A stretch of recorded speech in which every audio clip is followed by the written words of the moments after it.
5, 4, 3, 2, 1.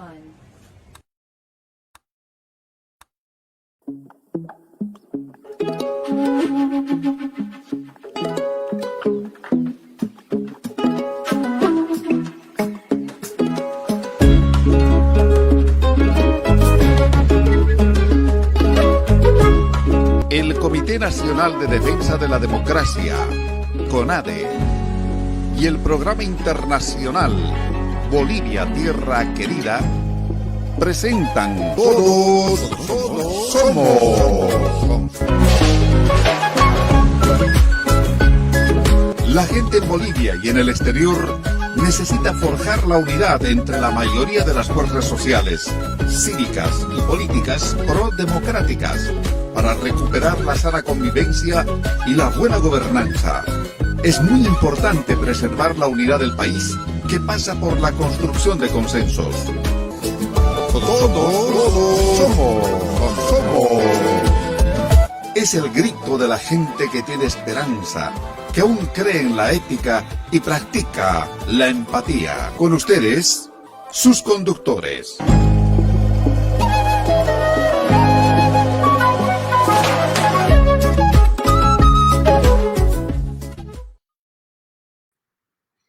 ¿Qué tal, amigos? ¿Cómo están? Bienvenidos a esta nueva programación de Todos Somos, el conversatorio que tiene el CONADE y Bolivia Tierra Querida. Soy Henry Llanos junto a Carmen Osorio. Muy buenas tardes, y el conversatorio de este día 2 de septiembre tendremos un diálogo sobre la realidad, particularidades y necesidades de Oruro.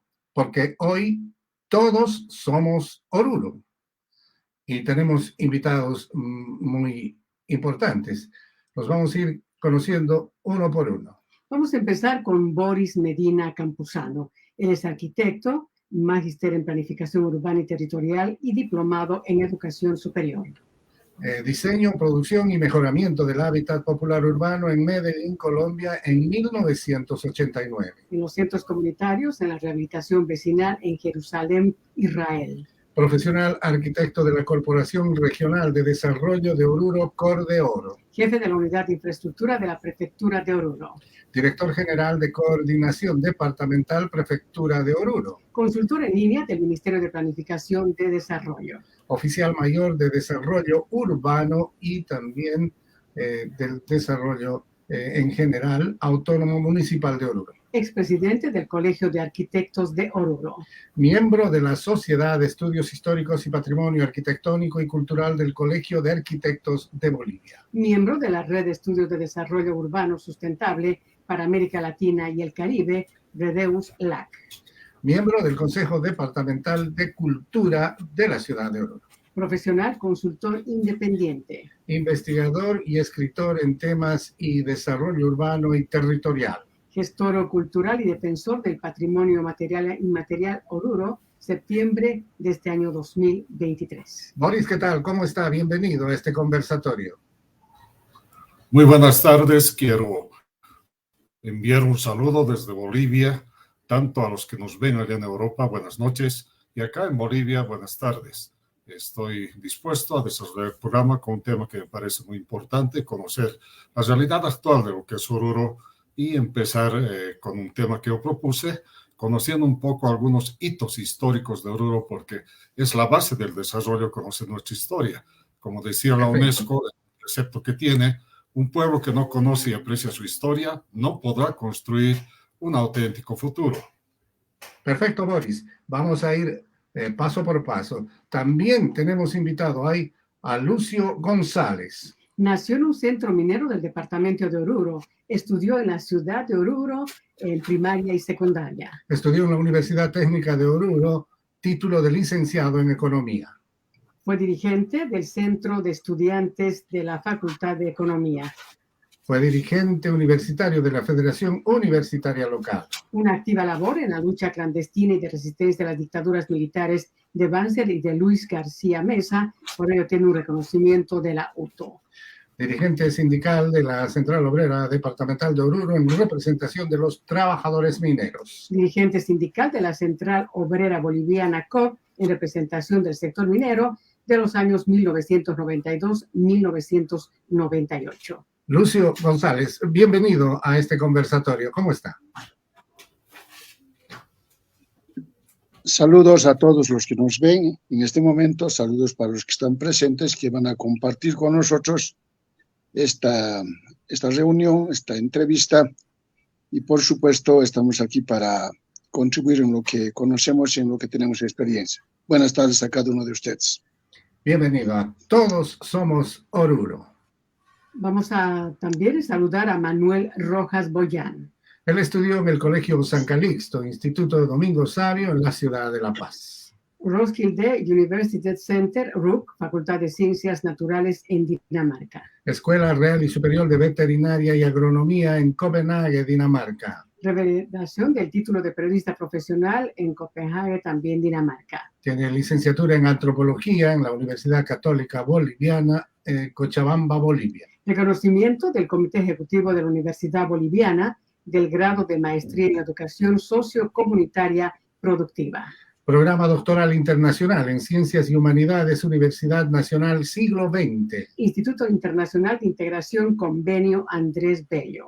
Reconocimiento del Comité Ejecutivo de la Universidad Boliviana en el grado de doctor en Ciencias Sociales y Antropología. Y entre algunas obras escritas podemos mencionar Bolivia, Tradición y Folclor, El Carnaval de Oruro, un ensayo en Copenhague, Dinamarca, y La Paz, Bolivia. El hombre andino, un catálogo en 3 idiomas que ofrece información a la exposición fotográfica del mismo nombre.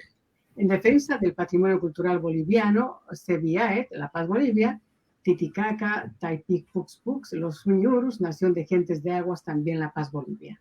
Más allá de la luz que ahora se apaga en La Paz, Bolivia, una descripción de la catástrofe que se ha generado con la contaminación del lago Titicaca y la desaparición del lago Poopó. Primer premio otorgado por la Asociación Nacional de Clubes del Libro de Bolivia, certamen Cuentos y Tradiciones, obra del Callejón de Cabra Cancha, Su Cruz Verde. Damos la bienvenida a Manuel Rojas Boyán. Manuel, bienvenido a este conversatorio. Muchas gracias y me siento pues muy honrado de poder participar con los colegas que también realmente muestran un nivel muy elevado para poder tomar este tema que verdaderamente es no solamente apasionante, sino que es un deber de todo boliviano, porque Oruro ha sido realmente una fuerza motriz de todo lo que ha significado Bolivia, y que ahora, bueno, tenemos que reconocer que como hay subidas y bajadas, pues no está en su mejor momento, especialmente por aquello de toda la situación que está sucediendo por falta de agua y por los elementos que hoy día vamos a poder conversar. Un saludo muy cordial y el agradecimiento a los organizadores de este evento, y mis felicitaciones también para poder llegar con estos temas importantes. Gracias. Gracias, Manuel. Bienvenido. También vamos a dar la bienvenida al señor Henry Ramírez. Su formación académica, doctorante en Gestión del Desarrollo y Políticas Públicas de la Universidad Mayor de San Andrés. Doctorante en Ciencias Ambientales y Sostenibilidad en la Universidad Técnica de Oruro. Maestría en Ciencias de la Ingeniería, mención Diseño para Producción, Instituto Tecnológico de Kyushu, en Kitakushushi, Fukuoka, en el Japón. Fecha de examen de grado, 2 de marzo de 1994. Ingeniero mecánico en la Facultad de Ingeniería Mecánica y Eléctrica de la Universidad Autónoma de Nuevo León, Monterrey, en México. Técnico en Mecánica, mención Mecánicas de Herramientas, Bachiller Técnico Industrial, Instituto Politécnico, Universidad Técnica de Oruro, promoción 1979. En su experiencia de trabajo ha sido consultor en educación técnica, consultor en servicios no financieros, dedicado a la empresa privada. Damos también la bienvenida a Henry Ramírez. Bienvenido a este conversatorio. Muy buenas tardes, Carmen y Henry. Un abrazo a todos y agradecido por la oportunidad que me brindan de compartir esta tarde en este conversatorio que promete bastante, y dispuesto a compartir conocimientos y esperanzas de desarrollo del Departamento de Oruro. Muchísimas gracias. Un abrazo. Bienvenidos, pues vamos a iniciar, porque hoy este conversatorio dice Todos Somos Oruro. Es el momento para poder estar todos inmersos en cómo se encuentra en este momento el departamento de Oruro, cuáles son sus necesidades, sus prioridades. Vamos a empezar con la primera pregunta y lo vamos a hacer con Boris. Como marco de referencia de la sesión, ¿nos puede hablar sucintamente de Oruro, de su origen e hitos históricos, Boris?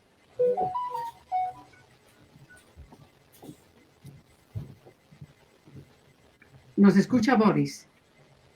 Sí, está saliendo un poco entrecortado de los conductores, pero sí, los he entendido cabalmente.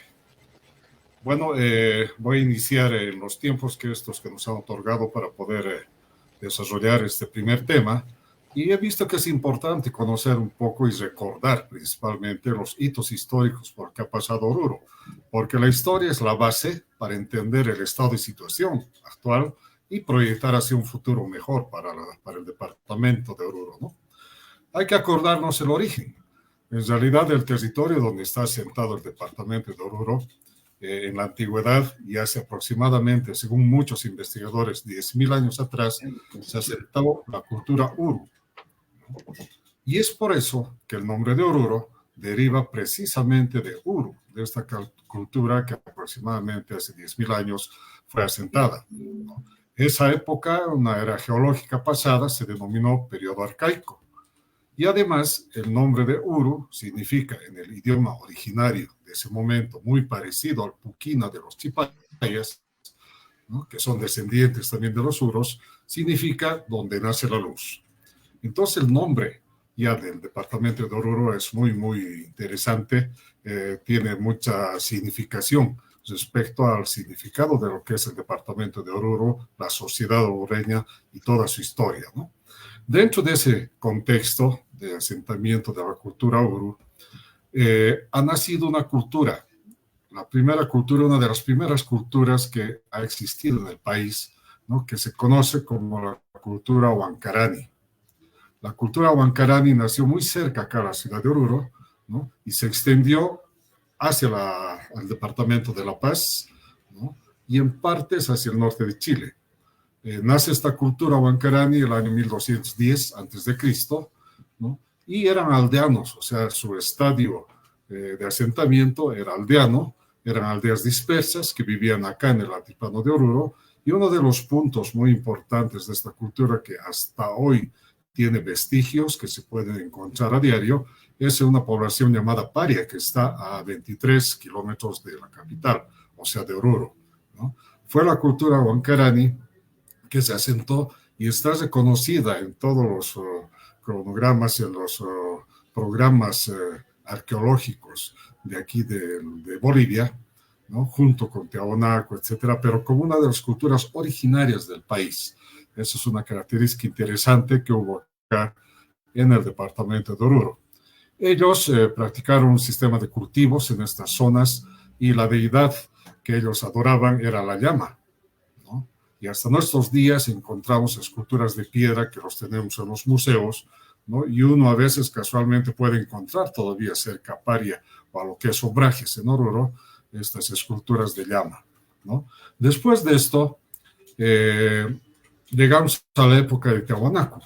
Tiahuanaco, lógicamente, no está en Oruro. Sin embargo, Tiahuanaco tuvo una fase imperial y después de la fase imperial llegó a una fase de expansión. Y al expandirse Tiahuanaco, en realidad empezó ya a caer el imperio Tiahuanacota y aparecieron los señoríos aymaras. Los señoríos aymaras datan aproximadamente de 1172 después de Cristo y se asentaron principalmente entre Oruro y La Paz, ¿no? En Oruro hubo asentamientos muy importantes de los señoríos aymaras en 3 señoríos, los Carangas, los Soras y los Quillacas, ¿no? Y estos señoríos aymaras desplazaron, y pasa hasta nuestros días, eso es lo interesante, tantos años, miles de años, desplazaron a los urus, ¿no? Desplazaron a los urus, los encerraron en territorios muy pequeños, y además los urus no solo existen en el sector de Oruro. En el sector de Oruro están los uruchipayas y los urumuratos. Sin embargo, en el sector del lago Titicaca, se desplazaron hasta ahí, están los uruiroitos, ¿no? Entonces, se mantiene todavía gente que tiene el origen en la cultura uru, y actualmente la más conocida acá en el departamento es la cultura uruchipaya, y también la urumurato, que está alrededor del lago Popo, que lamentablemente se secó, el segundo lago más grande de Oruro.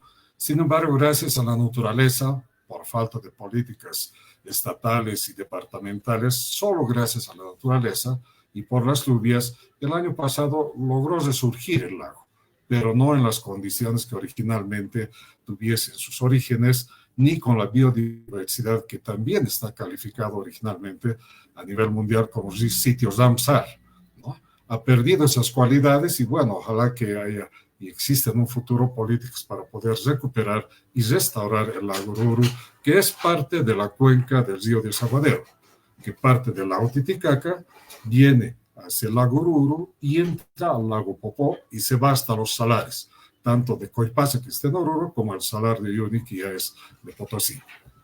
Posterior a esta época aparece el siglo XII y es donde emerge la cultura inca, pero esta cultura inca emerge, ya sabemos todos, en el Cusco, en el Perú. Sin embargo, uno de los 4 suyos que contiene la cultura inca está en el sector altiplánico de Bolivia, parte de los valles, y algunos inclusive ingresan a zonas bajas, que se ha llamado el Collasuyo, ¿no?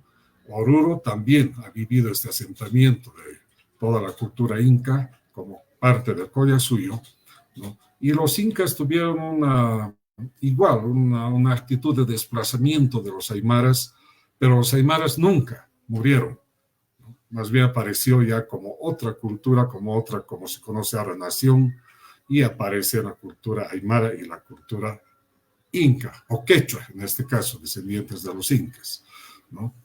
Ellos subsistieron hasta el conocido hecho del descubrimiento de América.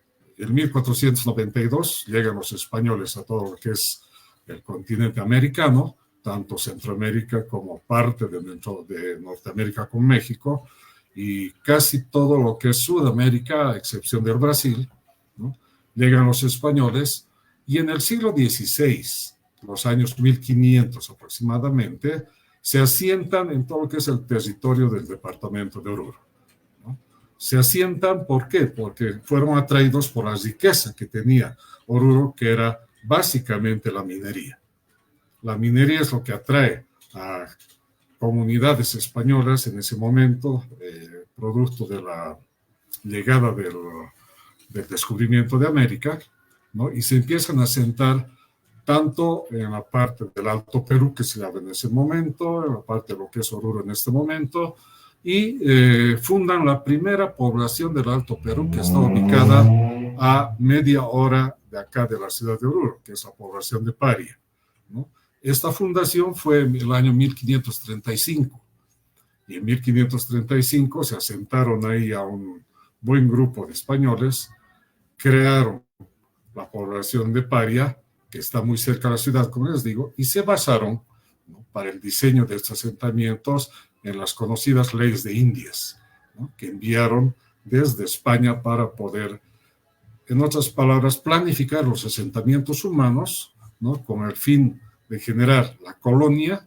y la catequización mediante la religión católica, ¿no?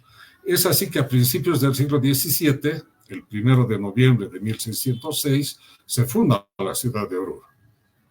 Se funda la ciudad de Oruro, y se funda porque acá en la zona donde estamos, en la ciudad de Oruro, había ya el asiento de minas.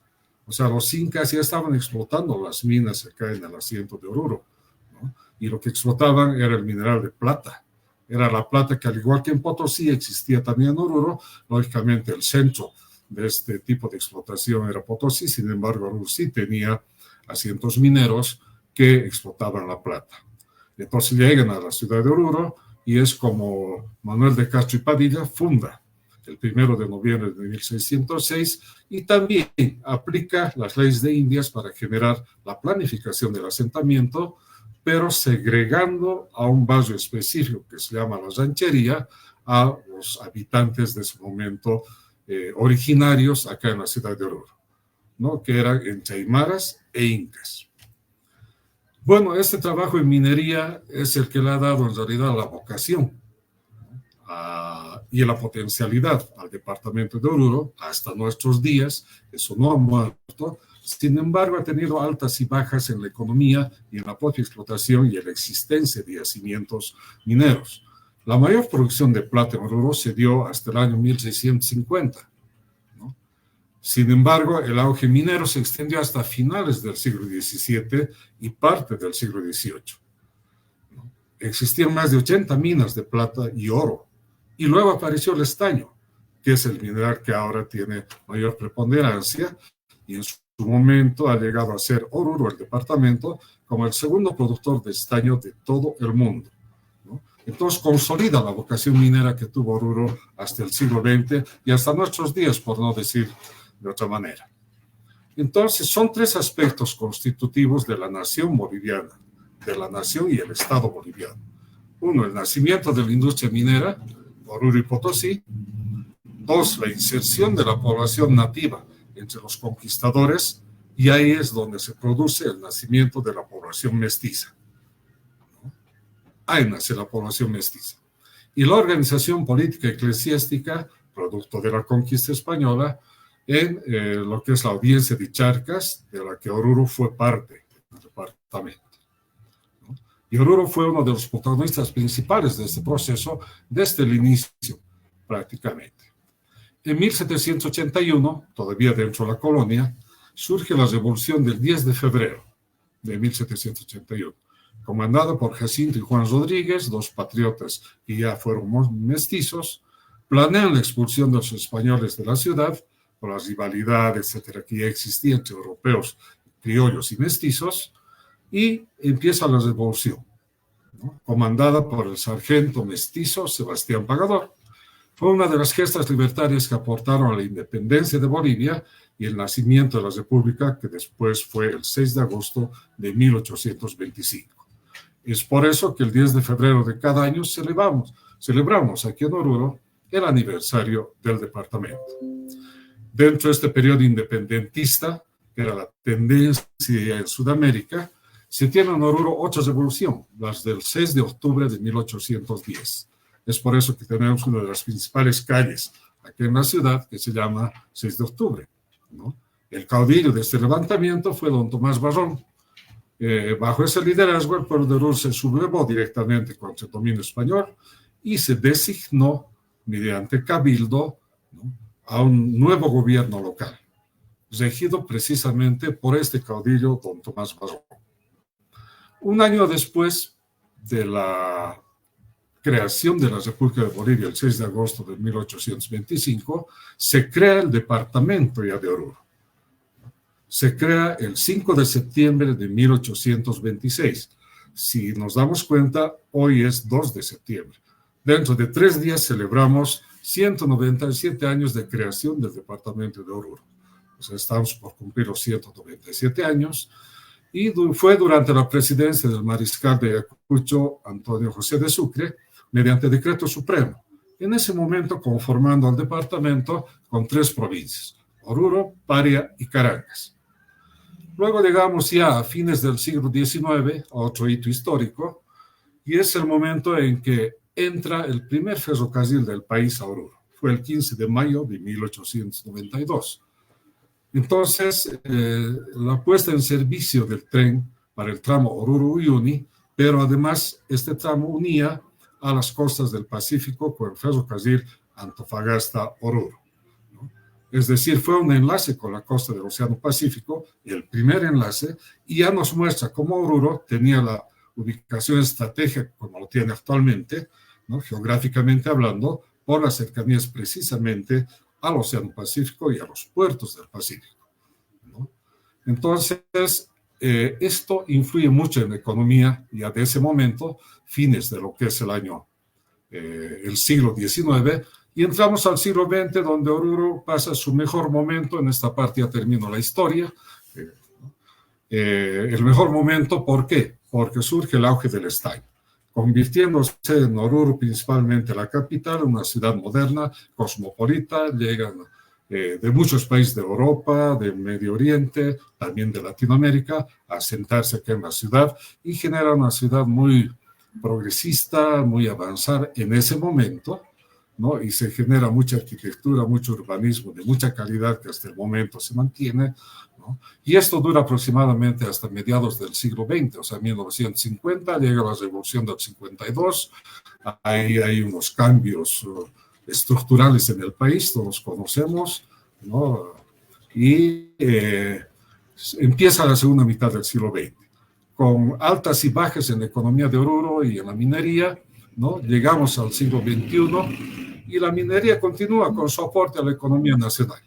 Pese al surgimiento de la actividad hidrocarburífera, la minería sigue aportando, ¿no? La economía de Oruro en partes todavía vive de la minería, a pesar que el comercio se ha elevado totalmente por esa cercanía a los puertos del Pacífico y por falta de políticas de sustitución de actividad productiva, ¿no? Principalmente estos últimos 18, 20 años que van a ser del gobierno masista, ¿no? Oruro no tiene políticas de desarrollo económico claros y además no se aprovecha esta situación geográfica estratégica de cercanía a los puertos del Pacífico, conociendo de que la economía ahora se da hacia los países asiáticos, China, India, etc. Y tenemos nosotros la puerta para esto. Sin embargo, Oruro al momento no tiene el apoyo de los gobiernos y principalmente de este gobierno que no genera políticas para esa expansión. Hoy nos encontramos así y creo que ese muy rápido detalle histórico que ha vivido Oruro va a servir para ver en qué situación estamos más adelante y cuál es la proyección hacia un futuro. Gracias.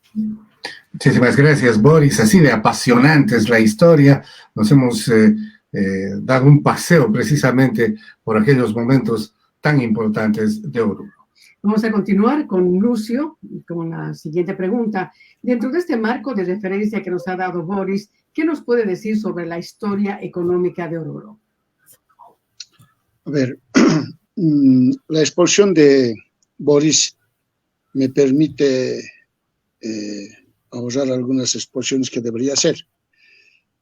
Casi ensamblando o enganchando con lo que ha dicho Boris, debo manifestar lo siguiente. Efectivamente, Oruro, que se conocía como asientos mineros, siempre fue una zona fundamentalmente de producción minera.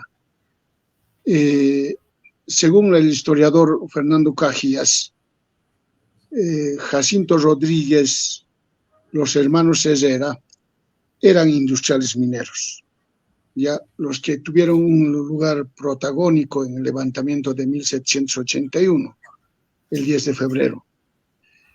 Esto nos está mostrando que efectivamente los liderazgos de orden político, social y económico estaban en manos de mineros. Esta es una clara muestra de lo que pasó en ese momento. Se dice también en el libro de Fernando Cajías que Jacinto Rodríguez instruía a sus trabajadores, a sus empleados, ser parte de una organización clandestina en el levantamiento de 1781. Hay una calle en Oruro que se llama Manuel Galleguillos. Esto saben muy poco. Manuel Galleguillos fue amanuense, fue secretario de Jacinto Rodríguez. Jacinto Rodríguez tomó contacto con Túpac Amaru del Perú, con quien más bien preparó también la revolución del 10 de febrero. Es decir, hubo un trabajo de conspiración. Días previos al levantamiento de los pobladores de Oruro, ya en las paredes aparecieron la consigna de Viva el Rey Túpac Amaru. Eso dice Fernando Cajías. Al mismo tiempo, Jacinto Rodríguez a su secretario o amanuense, Manuel Galleguillos, le envió al Perú para que sea su escribano de Túpac Amaru. Esto está mostrando una clara relación que tuvo el levantamiento de Oruro con el del Perú. No dice la historia si retornó Manuel Galleguillos o qué es lo que pasó, pero en la zona norte, cerca del famoso Charquicán del norte, hay esa calle que se llama Manuel Galleguillos. cuando consultaba a algunos amigos vivientes y nacientes de Oruro, no sabían esta historia, no saben quién es Manuel Galeguillos. Bueno, esto un poco para complementar lo que ha manifestado Boris. Efectivamente, lo que le da un rol protagónico en la economía boliviana y por donde habla hacia el mundo entero y a la economía boliviana y mundial es a través del estaño. Precisamente la primera década del siglo pasado, vale decir 1900, empieza a surgir la explotación minera del estaño, que en esa época se hace de vital importancia para el desarrollo del capitalismo mundial, sobre todo para Inglaterra, Francia, Holanda y naturalmente los Estados Unidos.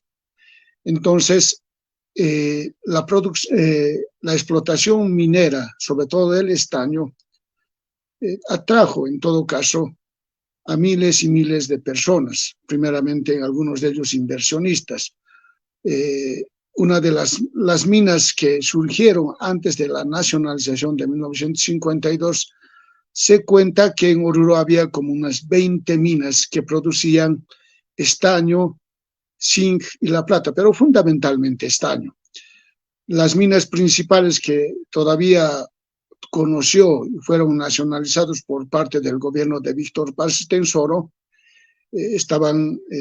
son más bien San José, Huanuni, Japo, Morcocala, Santa Fe, Machacamarca y otras minas aledañas a la ciudad de Oruro que fueron las principales, las del norte de Potosí, Catabe y Siglo XX, que están más cerca a Oruro que a Potosí. Por eso la actividad que se desarrollaba en el norte de Potosí y en los centros mineros de Oruro tuvieron un gran mercado de donde abastecerse todo tipo de insumos y materiales mineros, y productos alimenticios, ropa para vestir, etcétera, etcétera.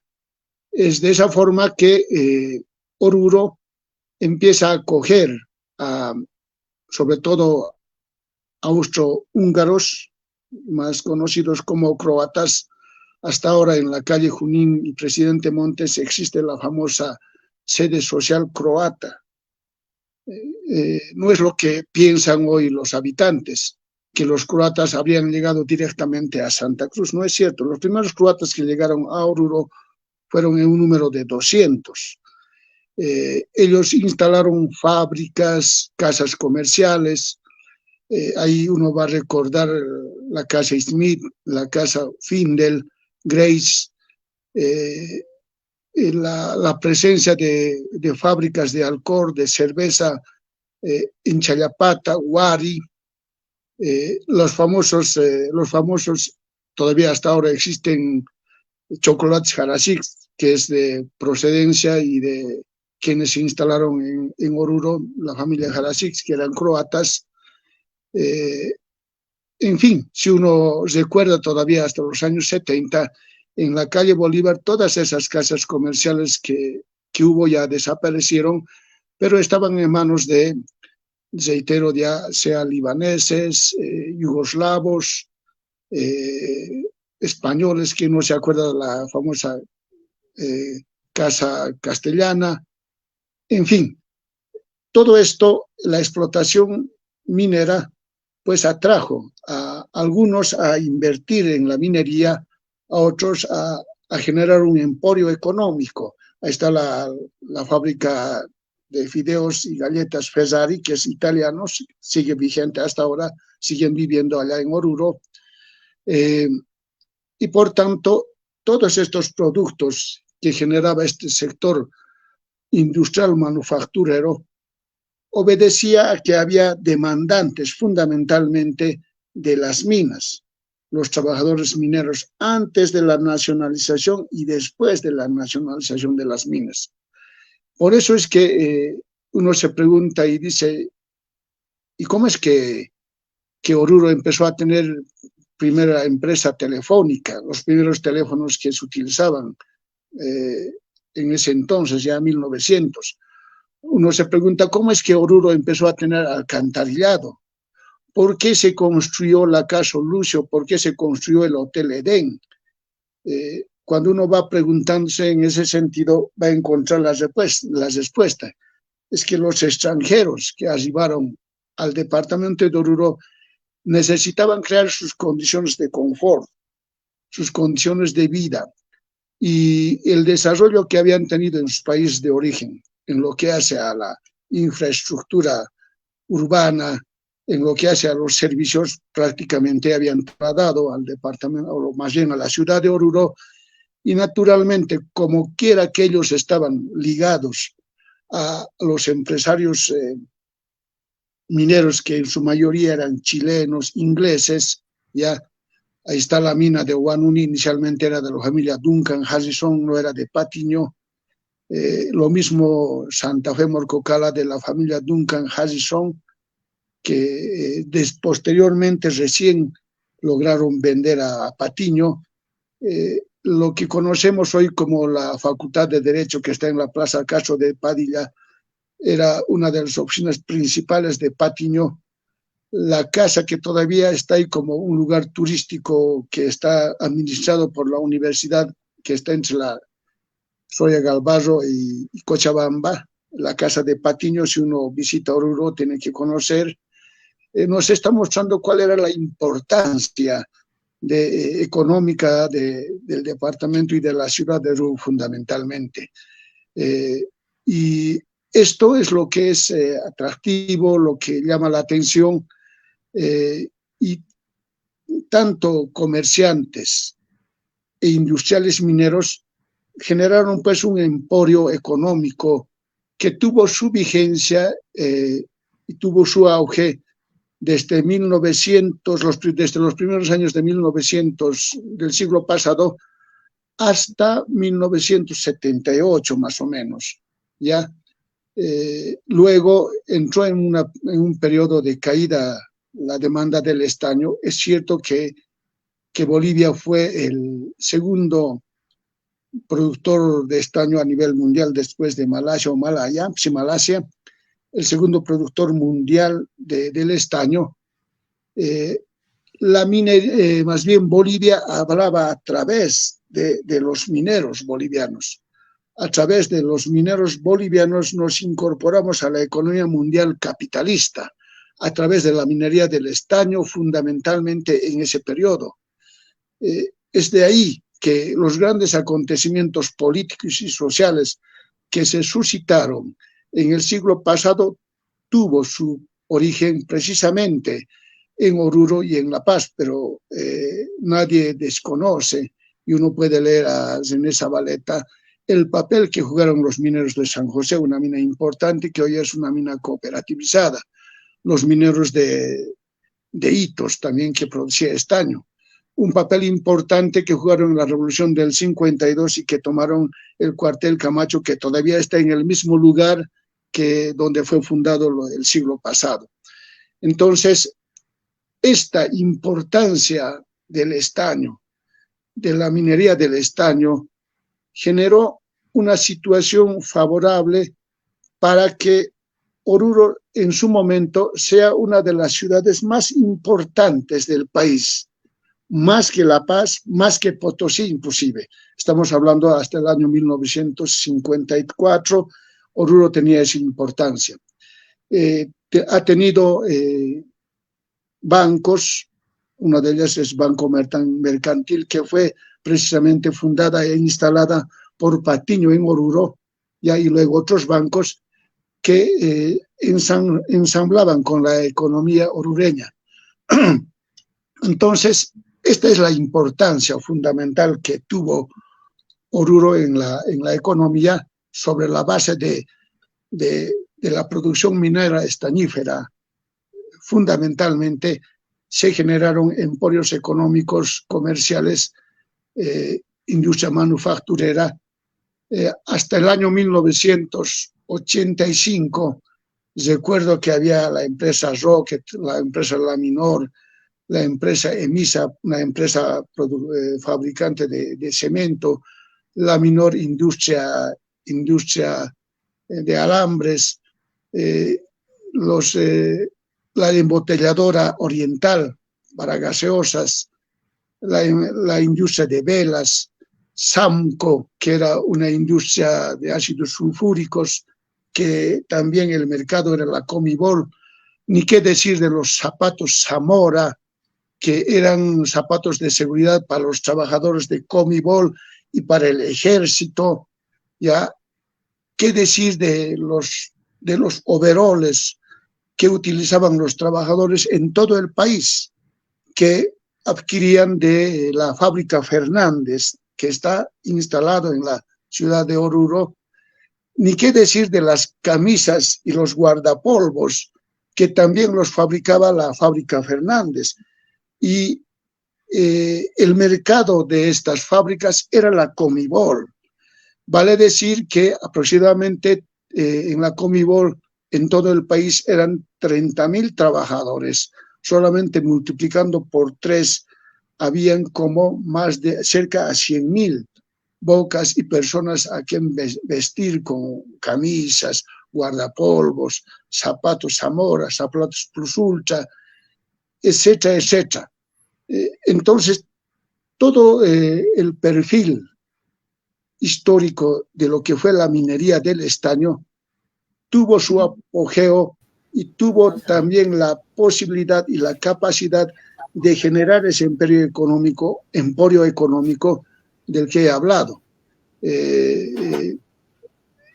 Estimo que muchas de estas empresas, en la mayoría de los casos, tenían entre 200, 300 trabajadores. Entonces se podrá ver que uno imaginar cómo era Oruro.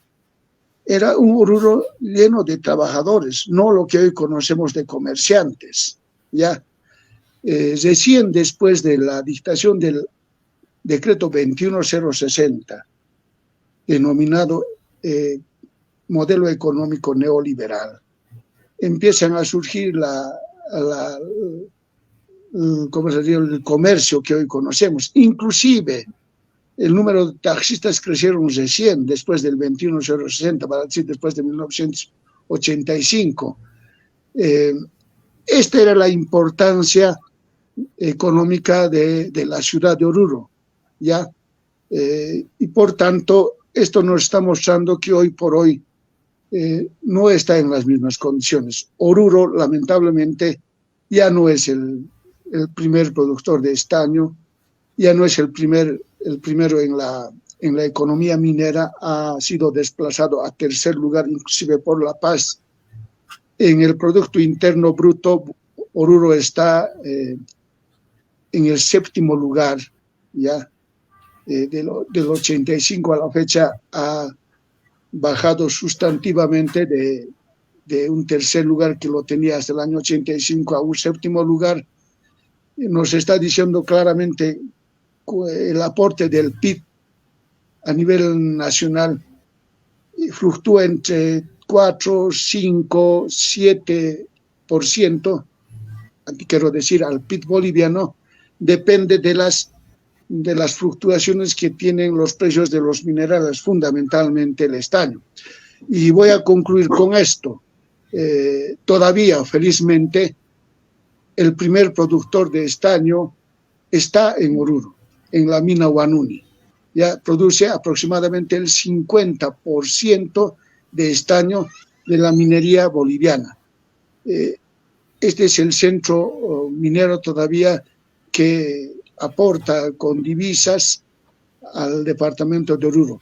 Entonces, todavía es de cardinal importancia, por ejemplo, la fábrica, más bien la metalúrgica Vinto, que hoy por hoy está también por ser cerrada, porque no hay una política de sostenimiento, de inversión de parte del gobierno desde hace 14 años. Esta sería la importancia económica y la historia económica que tuvo Oruro para el desarrollo del pueblo boliviano y para nuestro país.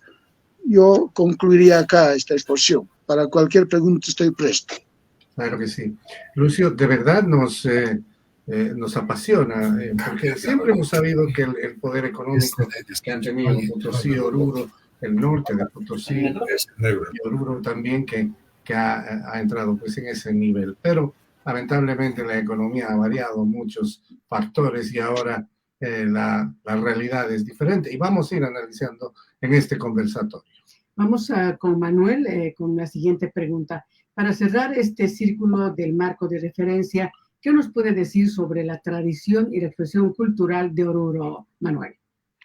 Muchas gracias por cederme la palabra. Y bueno,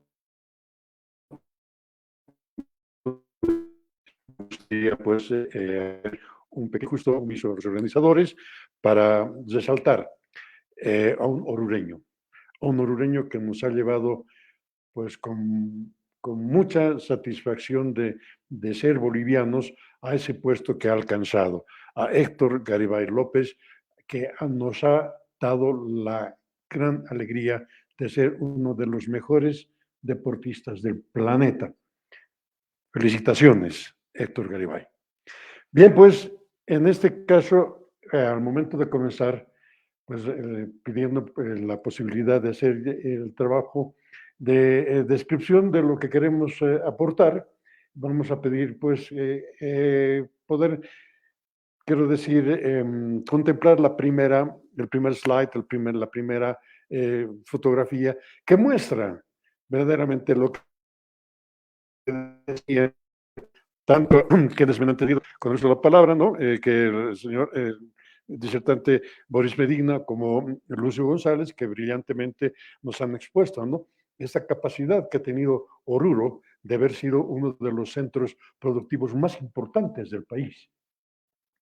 Eso también puede ser al mismo tiempo una mala suerte. La mala suerte de haber sido un lugar tan rico, un departamento tan inmensamente rico en todo lo que significaba pues aquello que ha sido precisamente ese patrimonio natural y no renovable, ¿no? Que lamentablemente pues ha ido agotándose y en este caso, por ejemplo, cuando vemos que nos resalta Lucio justamente el papel que ha jugado la mina San José, ¿no? Nos da a conocer que Bolivia le debe mucho a Oruro, ¿no? Pero bien, como bien también nos va el profesor Medina, tiene una base, diríamos, humana, por así decirlo, para no entrar en el tema o agarrarme de aquello que es simplemente la terminología propiamente descriptiva de aquello que es pues la antropología o bueno, las ciencias que están en ese nivel. Realmente Oruro, desde tiempos inmemoriales, ha sido poblada por una nación, ¿no? Esta nación ha sido calificada por profesionales como los que describimos en esta imagen, como por ejemplo Nathan Batchel, que ha vivido en medio de ellos. Además que Nathan Batchel ha sido director del Instituto del Hombre, uno de los institutos más importantes de Europa, ¿no? En lo que se refiere a antropología, habiendo vivido, los califica como la más antigua de América. Ellos mismos, los denominados Urus, se califican a sí mismos como Suñis. Suñi, que significaría lo mismo que el Haki en Aymara, ¿no? El Runa en Quechua significaría gente, persona, etc. Pero en todo caso, como siendo la nación más antigua de América, verdaderamente genera mucha confusión también algunos datos que vamos recibiendo, porque su lengua, el Uchuntaku o el Uchumataku, ¿no? Sería pues la lengua más antigua de América. Y es mucho más antigua que el Puquina. Y esto tenemos que algún momento pedir a quienes tienen la investigación en sus manos que por favor podamos ir avanzando en dilucidar son verdaderamente las bases para poder decir que es una nación que ha aportado con mucho en lo que significa, por ejemplo, tan solo el aspecto idiomático, que no se parece su lengua a ninguna otra de las lenguas, como el aymara, el quechua o el guaraní, etcétera, de nuestro territorio patrio. Pero vamos a continuar, por favor, siguiendo con la siguiente slide, perdón, en el cual precisamente vamos a ir dando cuenta de un factor que ha sido muy importante. Siendo la nación más antigua de América, de acuerdo a Matambache, ¿no?, podemos decir que esta nación tenía una festividad muy importante, porque de acuerdo a todas las descripciones que vamos a poder ir encontrando en todos los textos que queramos prácticamente consultar, nos vamos a encontrar con que el mito es una parte muy importante de la transmisión de los hechos, que la historia no puede transmitir. Entonces, porque la historia está hecha, ya lo sabemos, siempre está hecha por el vencedor. En cambio, el mito nos transmite elementos y cosas que prácticamente son parte bien importante, ¿no?, de un acontecimiento que ha sido transmitido, como diría un gran orureño, rindo también mi homenaje al gran maestro, porque ha sido mi maestro, Alberto Guerra Gutiérrez, ¿no?, más conocido como el Duende, que verdaderamente decía que la tradición oral es madre de la historia. Y en esto tenemos que encontrar que la festividad más importante de toda la zona habría sido precisamente la festividad del Ito, que, como veremos en la siguiente diapositiva, ¿no?, nos da a conocer que esta tradición milenaria se ha ido transmitiendo de generación en generación durante muchos, no solamente cientos, quizás miles de años, ¿no? Pero tiene una base fundamental, tiene verdaderamente esa base que el mito nos lo transmite, como vamos a ir viendo en la siguiente diapositiva, ¿no?, que nos muestra cómo fueron originando las danzas. Por ejemplo, acá estamos observando la danza de los peces, una danza que luego posteriormente ha sido conocida como la morenada.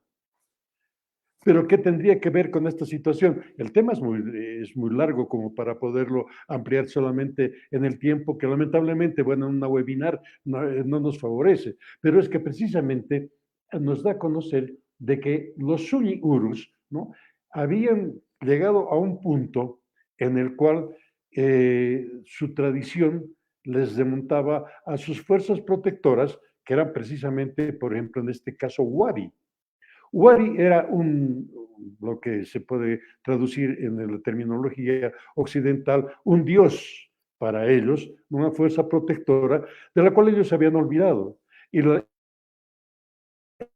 transmite que Wari se había enojado tanto que había convocado fuerzas, ¿no?, que, por ejemplo, por el norte, como muestra la fotografía, y está todavía latente en Oruro, pues aparece un devorador sapo que amenazaba a la población. Por la parte también del este, como vamos a ver, aparece una víbora que comienza precisamente a ser la amenaza fuerte a toda esta población que estaba aterrorizada, ¿no? Y por el este aparecen pues por los arenales. ¿Lo que son los arenales ahora? Aparecen pues miles de inmensas hormigas, ¿no?, que esto va mostrando la característica de una importancia tan grande que verdaderamente, aquí vamos a pedir por favor detenernos un poco, da a conocer el hecho de que los Zuñi Urus, ¿no?, habrían, ¿no?, tomado todos estos elementos, ¿no?, que eran parte que se podía haber perpetrado en aquella oportunidad, ¿no?, e invocaron a fuerzas que, bueno, las religiones, especialmente la religión católica, hacen consistir con una dama maravillosa. No vamos a quitar ningún valor a esa transmisión, pero hay fuerzas que realmente los pueblos originarios tienen y que no son precisamente las que van aisladas, es decir, para ellos el chulla, ¿no?, el aymar, etcétera, ¿no?, el impar no es muy beneficioso para la sociedad. Y en este caso, las fuerzas que protegen a los Zuñis, ¿no?, cuando estaban prácticamente ya destruidos, de acuerdo al mito, ¿no?, los van colocando en una posición en la cual el sapo es convertido en piedra, la víbora igual y las hormigas en arena, ¿no? Para ello, entonces, los suñis van alcanzando, ¿no? Una posición importante que durante el periodo colonial, como gente de agua que eran, ¿no? Fueron utilizados por la administración colonial para transportar la plata que salía de Potosí, porque todo aquello, toda esa costa que podía haber llegado de Potosí vía la costa de Chile, era demasiado escarpada para poder llevar el mineral hacia Madrid. Y en esto los urus juegan un papel muy importante a través del lago Popó y el río Desaguadero, ¿no? Porque a través del lago Popó y el río Desaguadero se logra llevar la plata hacia los centros de distribución, como por ejemplo en este caso serían Puno, San Carlos de Puno, en el Perú, ¿no? Platería, que ahí viene su nombre, que están en el lago, sobre el lago Titicaca, ¿no? Y lo importante de esto es el hecho de que a los urus, suñi urus, no los llevaban a la mitad, porque los necesitaban para el trabajo del transporte. ¿Y cómo los transportaban? Porque ellos hacían sus propias naves, que ahora mismo se las puede ver, ¿no? Es como islas flotantes, ¿no? Donde coetáneamente los suñi urus estuvieron a la par que Tiwanaku, porque los dólmenes gigantes que hay en Tiwanaku fueron transportados no por los mismos tiwanacotas, sino por los suñi urus que podían transportar hasta 50 toneladas en una isla.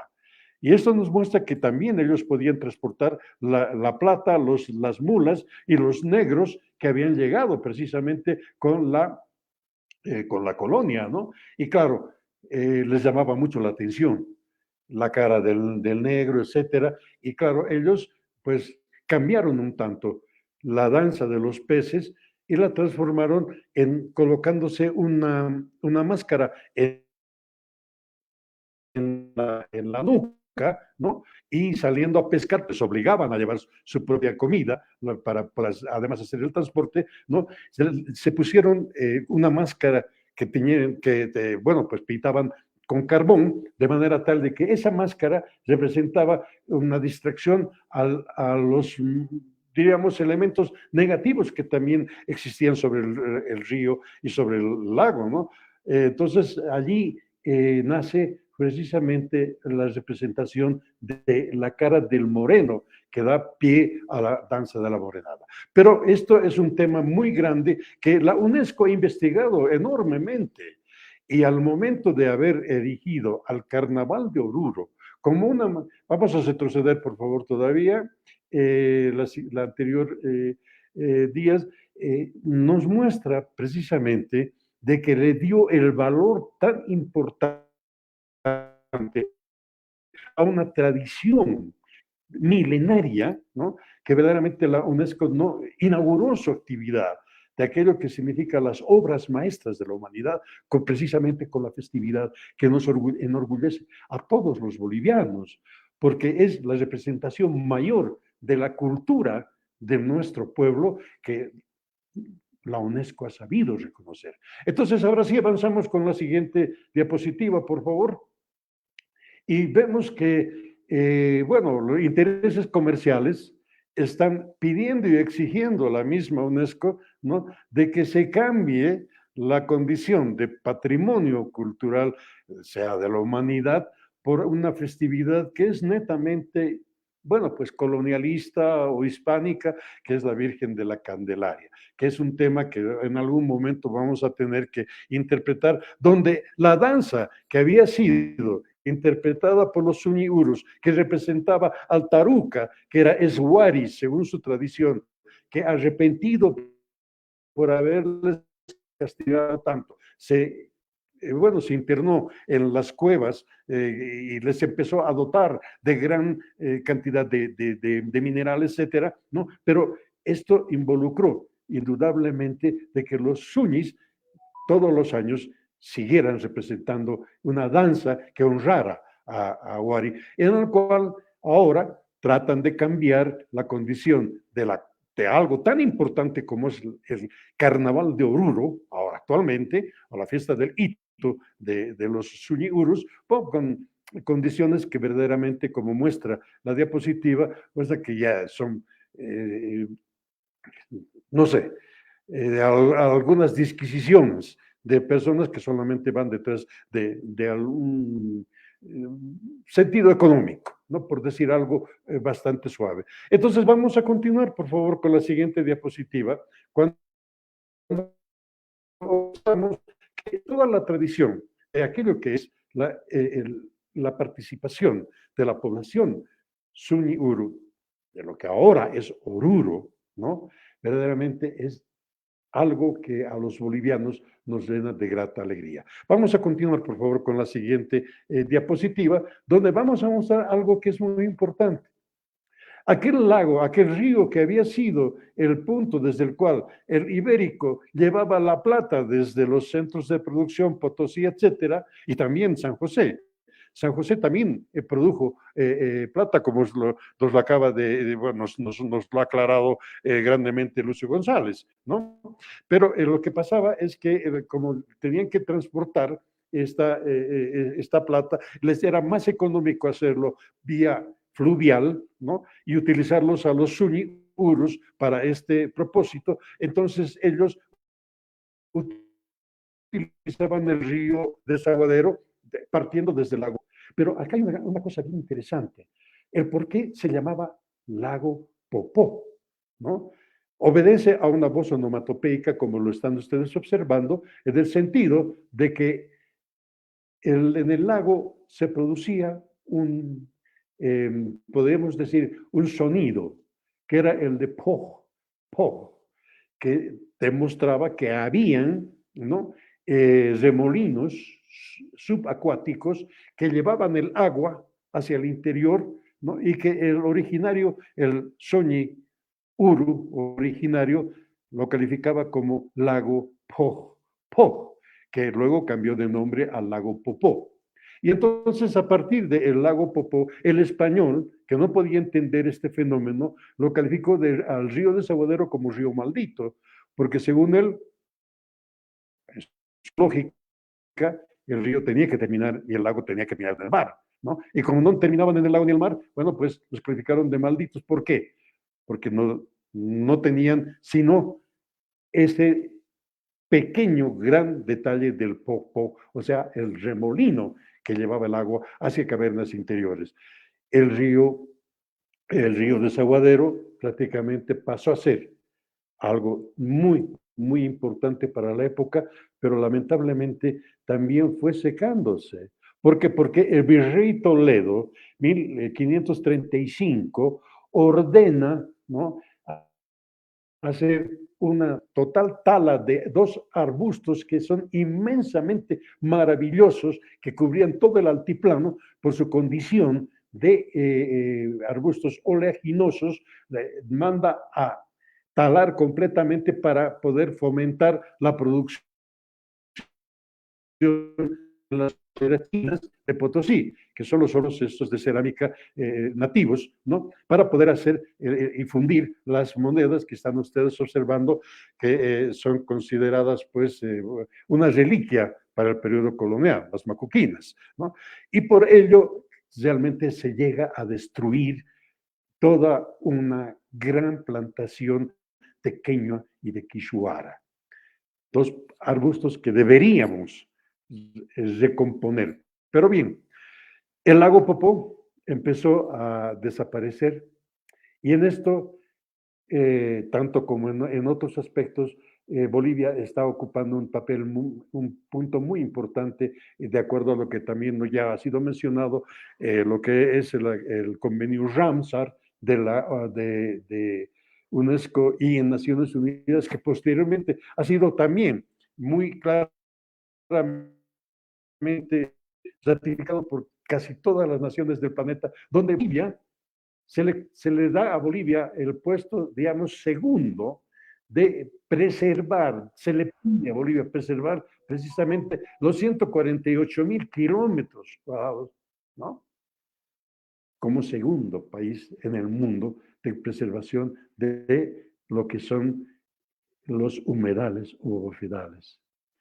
Estos humedales o bofedales son el producto de lo que precisamente emanaba de aquel sentido que hemos ido describiendo de las aguas que iban bajando a esa caverna inmensa que es precisamente el término de el bofedal, porque el bofedal luego, por una forma natural, emana todo lo que es la humedad que genera posteriormente lluvia y que con los vientos puede beneficiar a 70 kilómetros, ¿no? A la redonda, ¿no? Y donde verdaderamente se podría preservar aquello que es la vida, ¿no? Y evitar la desertificación de esta inmensa cantidad de territorio que se está perdiendo gracias a que precisamente, y acá lo notamos claramente y tenemos que hacer un pequeño hincapié en el hecho, en el sentido de que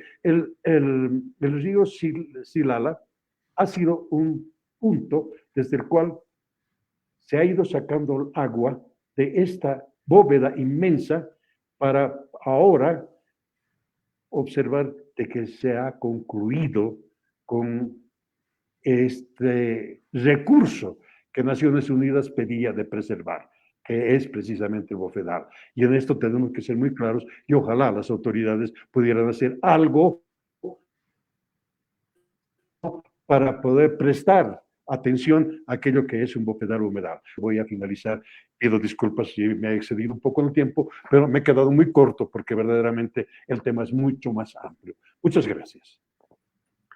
Increíble cómo hemos ido conociendo, descubriendo. Algunas veces teníamos algunos conceptos, pero con Boris, por ejemplo, hemos ido avanzando en el origen de hitos históricos, antropológicos de lo que ha sido Oruro. Con Lucio hemos ubicado el ambiente económico, la minería, toda aquella tradición que ha llevado pues a Oruro a ser una ciudad minera y un sostén importante de la economía de nuestro país. Y Manuel nos da detalles increíbles acerca de lo que es la expresión cultural bien ligada a la economía y bien ligada pues a la historia antropológica de Oruro. A Henry le vamos a invitar también para que nos dé algo de información acerca de este tema. Le vamos a pedir a Henry, por favor, que pasemos del marco de referencia al marco del desarrollo sostenible. ¿Cómo se entiende o puede entenderse al hablar del potencial de economía naranja en Oruro?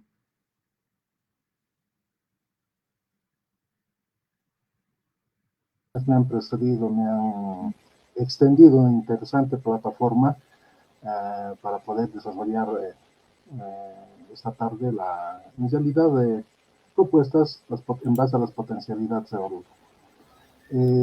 Empezaremos con definir lo que es la economía naranja, ¿no? Se dice que es el conjunto de actividades que consiste en la transformación de ideas en bienes y servicios de carácter cultural, ¿no? No solamente la cultura, por ejemplo, la ciencia también es parte de la economía naranja. Existen diferentes tipos o colores de economía, ¿no? Está la plateada, la azul, la verde, la amarilla. Entonces hay una serie de conceptos que pueden converger en lo que es el desarrollo de Oruro. Por otra parte, el desarrollo sostenible, existe esta definición que es aceptada científicamente y que indica claramente que es satisfacer las necesidades de la generación actual sin comprometer las necesidades de las generaciones futuras, ¿no? En tres dimensiones esencialmente, la social, la económica y si regresamos atrás por favor, y la ambiental. Son las tres dimensiones. Sigamos. Una forma más fácil de entender lo que es el desarrollo sostenible, sostenido por el doctor Enrique Richards, es que el desarrollo sostenible es vivir de los intereses y no del capital, como en este caso se está mostrando, ¿no? El capital, eso podríamos decir que esto lo tenemos en el banco y solamente de los intereses que sale de este capital tendríamos que nosotros desarrollar nuestra actividad cotidiana. Sigamos. Bien, por otra parte, la UNESCO tiene algo claro y es más, ellos exigen que también debería de existir la dimensión cultural, ¿no? Sin embargo, la cultura está pues en el medio ambiente, por lo tanto, yo personalmente considero que no es tan necesario porque ya está inmerso en todo momento. Son enfáticos en decir que sin cultura no hay desarrollo sostenible, ¿no? Entonces, aquí hay un factor muy importante que es la cultura para poder desarrollarse de manera sostenible. Por lo tanto, el patrimonio cultural, ¿no? Que empieza con las industrias culturales y creativas y que pasa a través de otras formas de economía cultural, generan un desarrollo sostenible, ¿no? Eso es lo que propone la UNESCO. Sigamos. Bueno, decía hace rato que tengo que agradecer a quienes me han precedido. Han hecho una magnífica exposición de la verdadera cultura de Oruro, que está resumida en esta fotografía. Aquí vemos a Urus en el año 1918, si no estoy mal, en el lago Popó, ¿no? Esta es la verdadera cultura de Oruro, la que ha dado origen a lo que tenemos al presente, ¿no? Fíjense que es muy diferente el escenario frente a lo que tenemos llegando a las riberas del lago Popó actualmente. Sigamos. Bien. Hicieron referencia, si no recuerdo mal, Boris, de Tiwanaku. ¿Ya? Tiwanaku fue el punto donde se desarrolló el imperio Tiwanakota, así se conoce, que es el único imperio, también se considera así, que nunca que se ha desarrollado o se ha expandido sin el uso de armas, ¿no? De manera pacífica, en base al pensamiento que se ha desarrollado o que ha desembocado en este lugar en Tiwanaku, que se considera es producto del reflujo que ha existido por quienes llegaron por la parte norte y quienes ya estaban radicando en esta zona del lago, Popó, y el río que desemboca en este lago, partiendo de lo que es el Titicaca, que se llama desaguadero, ¿no? Entonces, no ha sido un choque. Atrás vayamos, por favor, un momentito más, a la anterior, ¿no? Entonces, ha habido un reflujo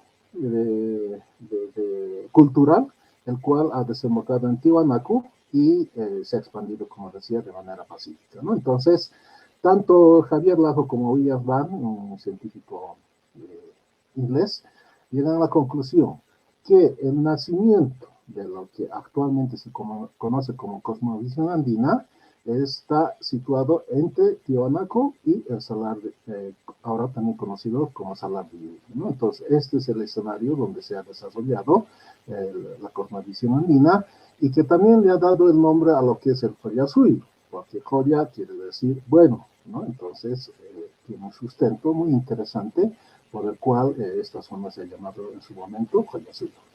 Sigamos.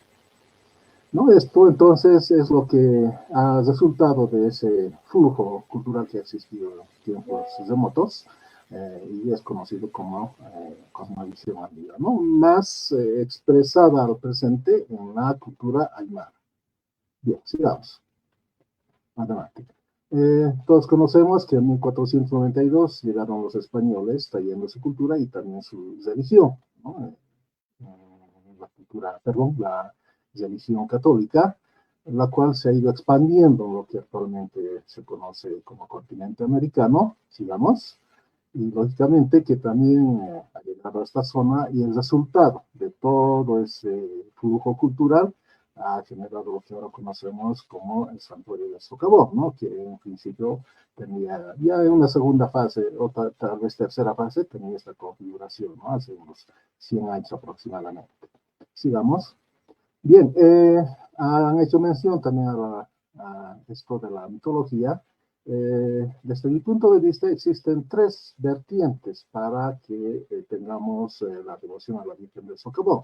En primera instancia está la vertiente mitológica, que se basa en la leyenda de los 4 plagas, ¿no? Por el cual Wari, considerado el dios maligno, castigó a los Urus porque estaban haciendo lo que no había indicado Wari, ¿no? Entonces, en castigo envió 4 plagas la víbora, el sapo,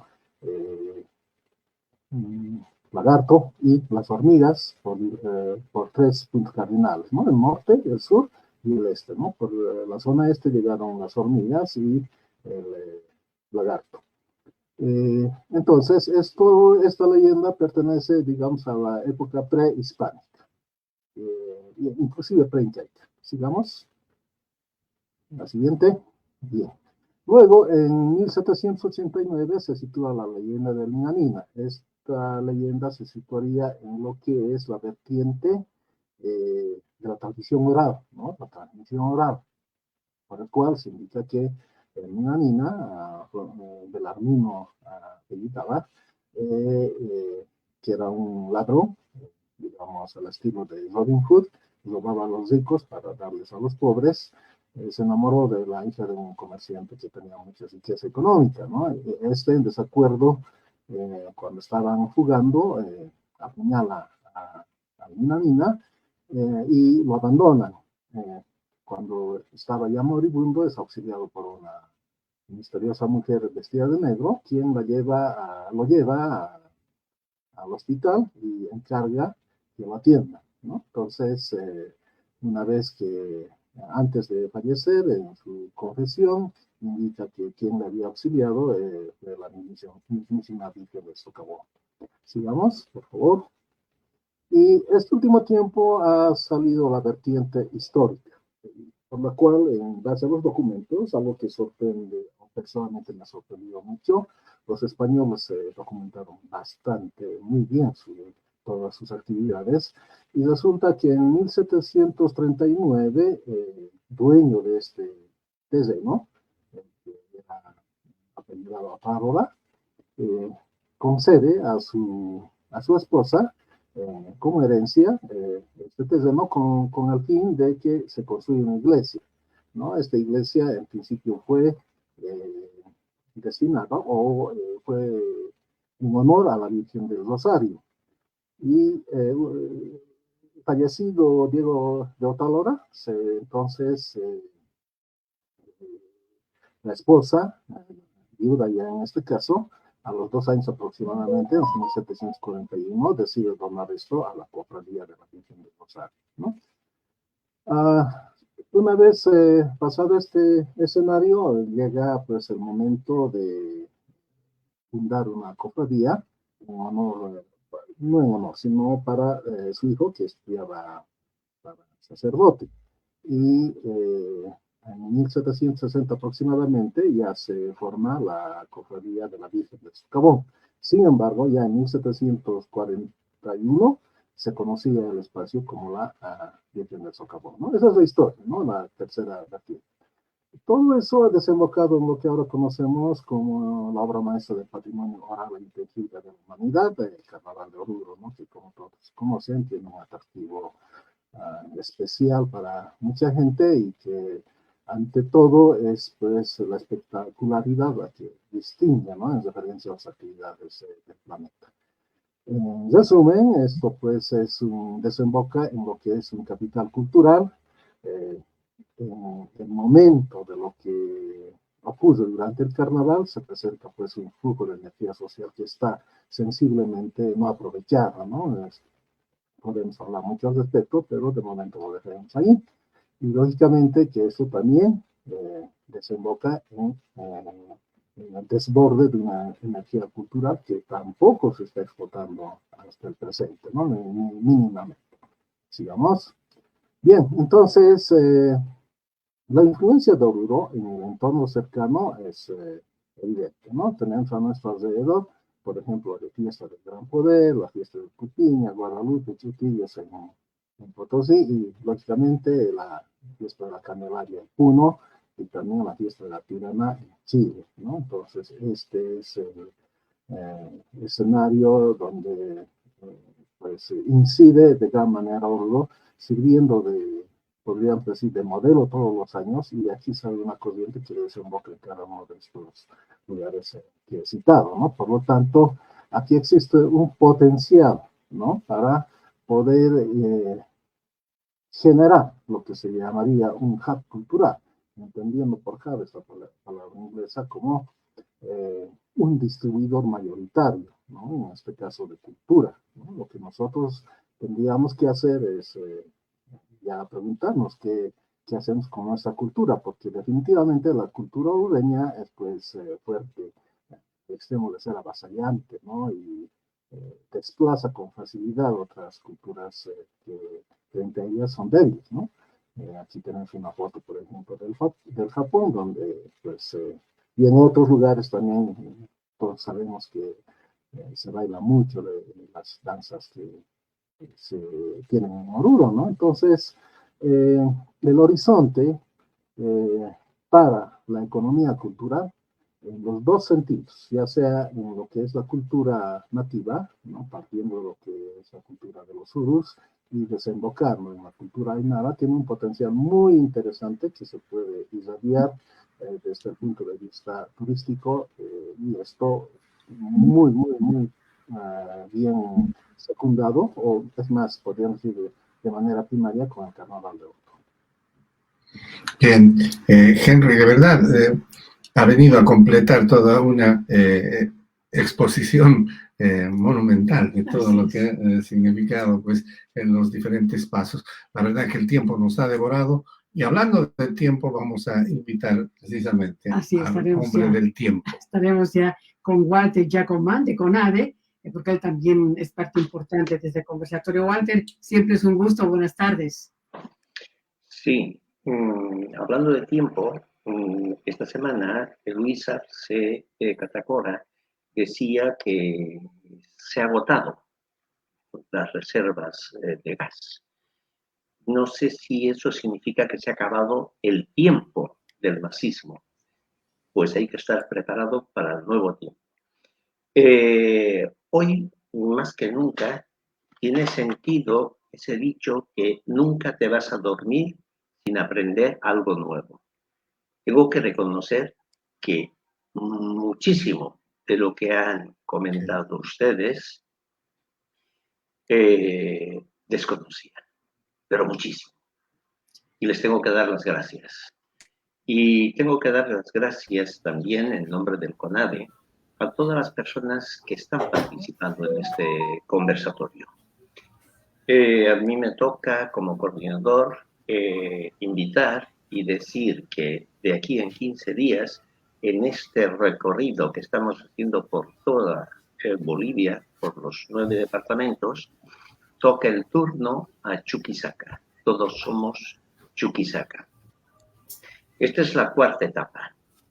El objetivo es tomar conciencia, aparte de formarnos e informarnos, como lo están haciendo ustedes con nosotros, para tener una unidad que nos permita, a partir del 2025, pues pasar a ser un país en progreso, un país que tenga una sana convivencia y una buena gobernanza y podamos volver a ser lo que siempre hemos querido ser, de cada departamento y sobre todo de Bolivia. Gracias. Hagamos una ronda breve de complemento para que también se puedan despedir Boris, Henry, Manuel y Lucio. Gracias. Gracias a José Luis, gracias a José Castro y gracias Carmen y Henry por la excelente conducción. Hoy hemos aprendido mucho. Sí, hemos aprendido realmente un enriquecimiento importante de cultura, de tradición, de cómo está la economía del lago Popó también, que es muy importante. Datos muy importantes que han contribuido esta tarde nuestros panelistas con sus conocimientos. Muchísimas gracias a cada uno de ellos. Queremos felicitarlos, de verdad. La gente ha debido absorber mucho conocimiento con cada una de las exposiciones. Lamentablemente el tiempo no nos da más para despedirnos y tal vez hacer un breve comentario acerca de lo que ha ocurrido hoy. Vamos a empezar con Boris Medina Campuzano. Bueno, gracias. por las palabras de lo que se ha podido desarrollar. Sí, yo tenía una segunda parte, pero el tiempo ya no nos va a dar. Sin embargo, se refería al Plan Territorial de Desarrollo Integral que existe actualmente en todos los gobiernos subnacionales del país, implantado por el gobierno del MAS. Y este plan para Oruro, ¿no? Que se conoce como el PTDI para Oruro, formuló pues una visión de país. Y esa visión de país no se cumple en ningún momento, lamentablemente, y está vigente el plan. La visión dice lo siguiente, y van a ver cómo debería ser Oruro, y no está ocurriendo eso. Dice Oruro autonómico, articulador e integrador del Estado plurinacional, competitivo y promotor de un proceso de desarrollo económico, social e institucional, con equidad e igualdad de oportunidades y estrategia de integración territorial, conservando el medio ambiente y su patrimonio cultural. Eso dice la visión de país que propone el actual gobierno departamental, que es afín al gobierno nacional. Sin embargo, ¿qué pasa? Oruro no es autonómico, ni ningún gobierno subnacional es autonómico. Se perdió el precepto constitucional de la autonomía, el tipo de Estado autonómico que dice la Constitución, y el gobierno nacional genera un centralismo, pero realmente profundo, un hipercentralismo, y todos dependen de ese centralismo del nivel de gobierno central. Y se desperdicia esa cualidad autonómica para este departamento principalmente y para los demás, quitando a sus habitantes la posibilidad de poder practicar autónomamente su propio desarrollo e induciendo al improductivo paternalismo del gobierno. Eso sucede actualmente, no se cumple la autonomía. En el tema del desarrollo económico, genera en su visión que Oruro debe generar y debe ser productor de un proceso de desarrollo social, económico e institucional. Ha quedado en pura teoría, porque al margen de que el tema de la pandemia ha hecho de que la economía se paralice por buen tiempo, que el desempleo crezca en Oruro principalmente al 11%, que la economía informal crezca al 85% o más por ciento, no se generan emprendimientos productivos alternativos. Si bien la minería sigue aportando, pero no es ya suficiente para poder, además de ser un recurso no renovable. Entonces, el Estado y los gobiernos departamentales no tienen una política de respuesta para generar otra economía alternativa acá en nuestro departamento, a pesar de la situación geográfica competitiva y comparativa que tenemos acá en el departamento por estar cerca al Pacífico, como decía, pero ni siquiera pueden implementar el famoso y antiguo ya proyecto del Puerto Seco, ¿no? Por falta de interés, por falta de conocimiento técnico de estas gestiones actuales del gobierno departamental principalmente, ¿no? Y falta de una aplicación de una ley que ya existe desde hace varios años para el Puerto Seco en Oruro, que es la ley 3316, ¿no? Donde dice que se debe generar una sociedad anónima mixta con la empresa privada. Sin embargo, ellos no quieren saber nada de la empresa privada. La economía anda así y no se puede generar porque no hay políticas que puedan apoyar esto, ¿no? Sí, esto vamos a tocar ya en una próxima oportunidad porque lamentablemente... Sí, son dos puntos especiales. Yo creo que ahí puedo parar. Son dos puntos que no están cumpliendo ahora en nuestro departamento y que hay que revertir. Perfectamente. A modo de despedida, vamos a tratar de hacerlo breve, solamente un ligero comentario. Boris, por favor, si tiene algo más, este sería el momento.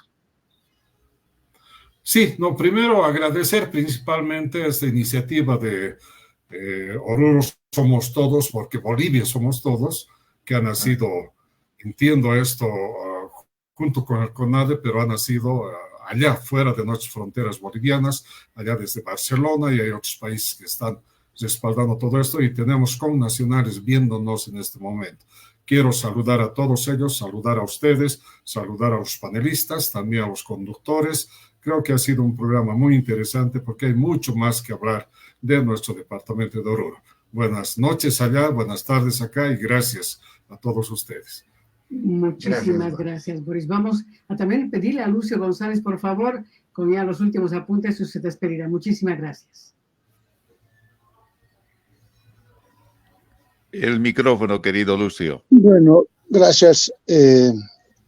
Ha sido un conversatorio muy interesante Agradezco a todos, saludos a Europa, a los ordeños que están por Europa. Y si bien es cierto, no hay noticias muy halagadoras en el tema económico para Oruro, les he manifestado que ha sido en el PIB apenas estamos en el 7º lugar. En la minería hemos sido desplazados al 3er lugar. El gobierno del MAS en los 18 años no tiene política minera. No hay ni un proyecto de prospección ni exploración de minerales. No obstante que Oruro sigue siendo un departamento altamente importante en el ámbito minero. Yo estoy convencido de que la minería en Oruro es el único rubro de la economía que va a permitir alcanzar los sitiales que se tuvo en el pasado.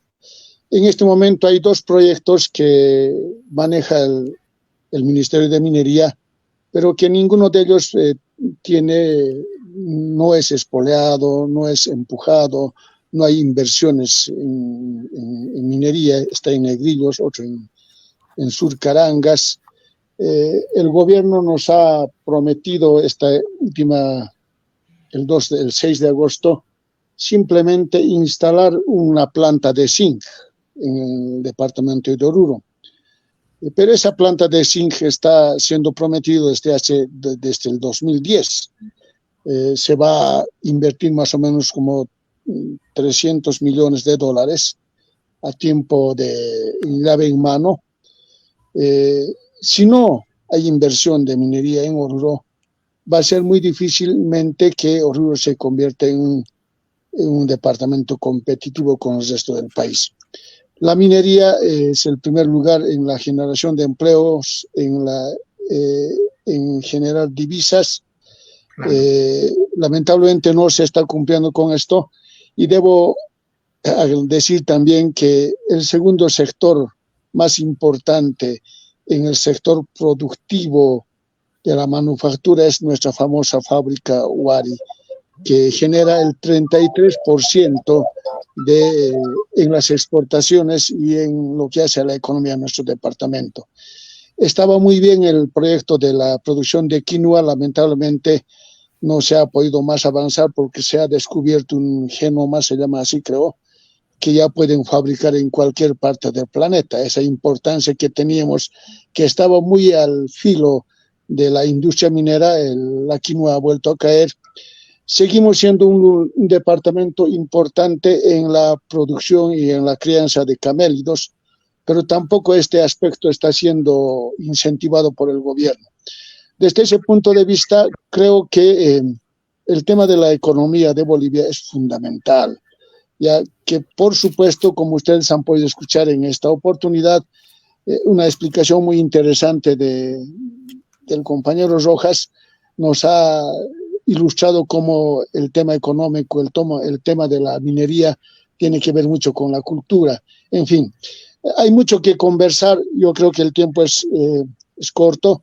Les agradezco y felicitaciones a cada uno de los expositores. Lo han hecho muy bien y espero que haya complacido también a los videntes en Europa fundamentalmente y que esos ordeños que están en Europa añoren y vivan de su Oruro. Saludos y un abrazo. Quiero felicitar también a través de este medio a Héctor Garibay, un ordeño de cepa de ascendencia minera, nacido en Totoral, pero que ha vivido y ha estudiado en la ciudad de Oruro. Un abrazo para cada uno de ustedes. Gracias. Gracias, muchísimas gracias. Vamos también a dar la despedida y las últimas palabras a Manuel Rojas Boyán. Adelante, por favor. Bien, muchas gracias. Y bueno, los temas, podemos decir, como dice el escritor, ¿no? Se ha quedado mucha tinta en el tintero y me parece que es muy importante el poder hacer una invitación,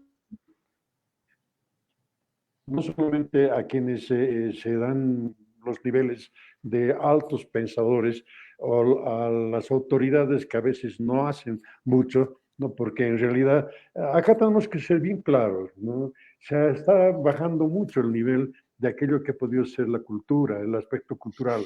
Voy a colocar un solo ejemplo para que en este aspecto podamos tomar importancia de los elementos que van apareciendo, ¿no? Se dice que cuando en el pasado las huestes de Hitler escuchaban la palabra cultura, sacaban su pistola. Lamentablemente ahora, en nuestro medio, cuando se escucha la palabra cultura, la gente saca su cerveza. Y esto nos está dando una clara muestra de cómo está bajando, ¿no?, los niveles y el por qué. Realmente el Carnaval de Oruro está bajando en un nivel tal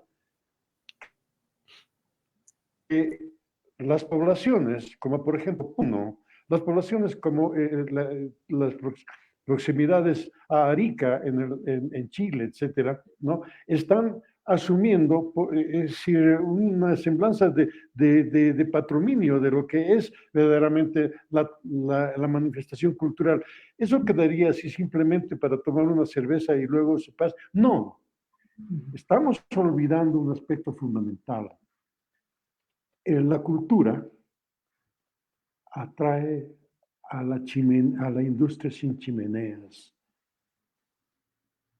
El turismo puede ser muy importante, como lo es una semana al año para Oruro en algunos momentos de nuestra historia, ¿no? Entonces tenemos que pedir a las autoridades seriedad, en este caso, responsabilidad con Oruro, ¿no? Y que se llegue adelante, pues, en un estudio más profundo, en vez de que sea precisamente un estudio de confusión, que aparezca algo que verdaderamente pueda significar esa toma de decisión de la UNESCO para haber nominado como primer punto de esta magnífica recopilación de aquello que son el patrimonio de la humanidad, ¿no?, el Carnaval de Oruro. Pero bueno, un punto es. El segundo punto, que es bien importante para evitar de que realmente toda esa zona llegue a ser un desierto muy grande, es que las autoridades tomen muy en serio la posibilidad de rehabilitar como bofedal el Silala y las cavidades que están dentro del Silala, del lago Popó, porque esto nos va a dar y va a generar de nuevo la posibilidad de hacer, ¿no?, los bofedales humedales que tanto está pidiendo UNESCO, implorando UNESCO, se realice antes de que el planeta siga en esa bajada hacia el desierto. Exactamente. Y esto se puede lograr, no sé decir prácticamente simplemente con aportar ideas, sino plantando la queña y la quichuara, todavía se puede. Ahora prácticamente tengo que parar, el tema, reitero, muy grande. Agradezco mucho a quienes han organizado, a quienes han conducido brillantemente y a quienes han participado con excelentes, pues disertaciones en esta oportunidad. Muchas gracias. Mucho gusto, Manuel, y muchísimas gracias. Hasta una próxima oportunidad. También vamos a pedirle a Henry Ramírez, por favor, que sea breve ya y su despedida. Y muchísimas gracias también por su participación. Muchísimas gracias. La verdad que hay mucho por mostrar. En el caso de Oruro hay dos aspectos más interesantes, ¿no? Es el tema de la energía solar, por ejemplo. En el mundo existen 10 lugares que tienen alta irradiación solar, de las cuales los Andes, estamos hablando de Chile, Argentina y Bolivia, el sur de Bolivia, son los más beneficiados, ¿no? Entonces, de ahí nosotros podemos exportar la energía eléctrica y también lo que es el competidor actual del litio, el hidrógeno verde en específico, ¿no?, el cual tiene muchísimas aplicaciones. Hablar de esto es muy interesante. En otra ocasión ojalá podamos desarrollar esta situación. Y por otro lado, el potencial logístico, ¿no? Es decir, Oruro, si se traza, todos sabemos muy bien que el nuevo motor económico de Bolivia es Santa Cruz. Si se traza una recta desde Santa Cruz al Océano Pacífico, pasa por Oruro. Entonces, ¿qué es lo que se tiene que hacer? El camino Oruro-Santa Cruz y adicionalmente el camino Oruro-Tacna. Con esto nosotros llegamos a 5 puertos, estamos hablando de Hilo, Puerto Grau, Arica, Iquique y hay otro puerto más por ahí. Y adicionalmente, todos imagino que ya conocen, se está construyendo el puerto de Chancay, en Perú, que es cerca de Lima. Es un megapuerto donde van a llegar los más grandes portacontenedores que están trabajando en el planeta. Y por otra parte, hay una propuesta de Arequipa para hacer el hub logístico de Corío, que es un lugar mucho más profundo que el puerto de Chancay, ¿no? Y si nosotros hacemos los dos caminos que he indicado, Santa Cruz, Oruro y Oruro, Tacna, llegamos con facilidad a esos puertos, ¿no? Entonces, los chilenos hasta al presente están asustados con lo que está pasando en Perú, porque sus puertos van a quedar obsoletos, ¿no? Y directamente van a llegar los portacontenedores del Asia, de China principalmente, a lo que es Chancay y muy posiblemente pronto al aeropuerto de Corío, ¿no? Entonces hay muchísimo por hablar y gracias por la oportunidad que me brindan. Un abrazo y saludo para todos. Muchísimas gracias a Henry y a todos los invitados, a todos los panelistas de hoy. Muchísimas gracias. No vamos a lamentar lo que no hemos podido hablar, sino vamos a estar contentos lo que hemos aprendido hoy. Es una compilación realmente interesante, muy especial, porque hemos aprendido mucho de lo que es Oruro y tenemos ya una base para mirar un poquito hacia el futuro. Y hemos recordado también lugares importantes, Sí. y la cultura, las tradiciones y la economía que en este momento está atravesando Oruro. Datos muy importantes que han aportado nuestros panelistas. Muchísimas gracias a cada uno de ustedes y estaremos nuevamente retornando con el conversatorio dentro de 2 semanas con Todos Somos Chuquisaca. Les agradecemos, un gran abrazo y hasta la próxima, amigos. Gracias.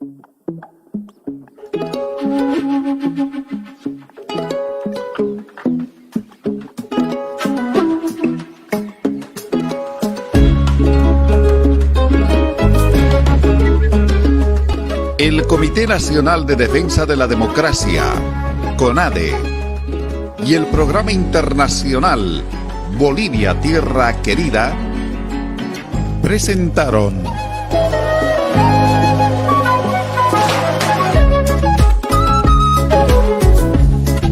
Todos somos.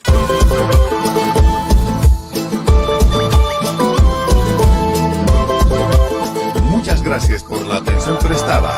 Será hasta nuestra próxima edición.